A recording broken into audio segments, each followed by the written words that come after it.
তো এই লাগেজটা মম আমাকে গিফট করেছিল।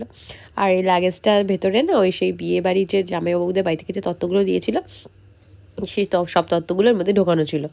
তো সবার তত্ত্বগুলো দেওয়া হয়ে গেছে, আর আমারটা আর আমার মমেরটা আমরা খুলে দেখিনি। তো মমকে বললাম কি যে দাঁড়াও, তোমার এই কাঞ্জিভারমটা আমি খুলে দেখাচ্ছি। মমের এই কাঞ্জিভারমটা আমি আসলে পছন্দ করেছিলাম, মানে যখন তত্ত্ব কিনতে যাওয়া হয়েছিল আমিও গিয়েছিলাম ওদের সঙ্গে, দুবারই তত্ত্ব একসঙ্গে কেনা হয়েছিল। আর আমার এই যেখানে হলুদ শাড়িটা আমার, আর মাকে বলছি মা হলুদ শাড়িটা তোমার আর এই শাড়িটা আমার। হ্যাঁ, মা বলছে একদম নয় নয়, ওইটা আমার শাড়ি। আমরা সব এগুলোকে খুলে দেখছিলাম। আর তারপর বাবা এসে বলছে কি যে তোর যে লাগে ওই প্যান্ট শার্টটা তুই নিয়ে নেয়। বলছি কি যে এ কি কথা মা হিসেবে রেখে, আমার জন্য তো শাড়িই রয়েছে, আমি আমার প্যান্ট শার্ট কেন নিতে যাব।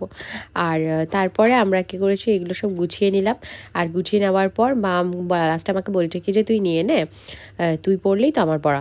তখন আমি বললাম কি যে না, তুমি এরম রঙের একটা ব্লাউজ দিয়ে পরো, আর আমারও তো খুব একটা শাড়ি টাড়ি পরা হয় না। মা বলছে তুই পরলেই আমার পরা। তো তারপরে দেখো দিদি এসেছিলো, আমরা সবাই মিলে ডিনার করতে বসেছি। আর এখানে এই পরোটাটা আমি ভেজেছি, আমার অল্প ভাজা পরোটাই বেশি ভালো লাগে। আর এখানে এটা রয়েছে হচ্ছে গিয়ে লাউ দিয়ে আর মুগের ডাল দিয়ে, এটা মম বানায়, খুবই সুন্দর করে এটা বানায়, আর আমার খুবই ভালো লাগে। আর তারপরে তোমাদের দিদি জামাইবাবুকে দেখিয়ে দিই। আর তারপরে দেখো এখানে মাংস নিয়ে নিয়েছি, আর আমি একটু ভাতও নিয়েছিলাম। আর তারপরে এখানে নিয়ে নিয়েছি স্প্রাইট। আর তারপরে আমাদের খাওয়া দাওয়া শেষ করে নিয়ে আমরা এখানে নিয়েছিলাম দই আর মিষ্টি। আর আমি আজকে ভয়েস ওভার দিচ্ছি এটা বৃহস্পতিবারের ভিডিও ছিল। আর আমার খুবই ঠান্ডা লেগেছে আর জ্বরও এসেছে। তো এই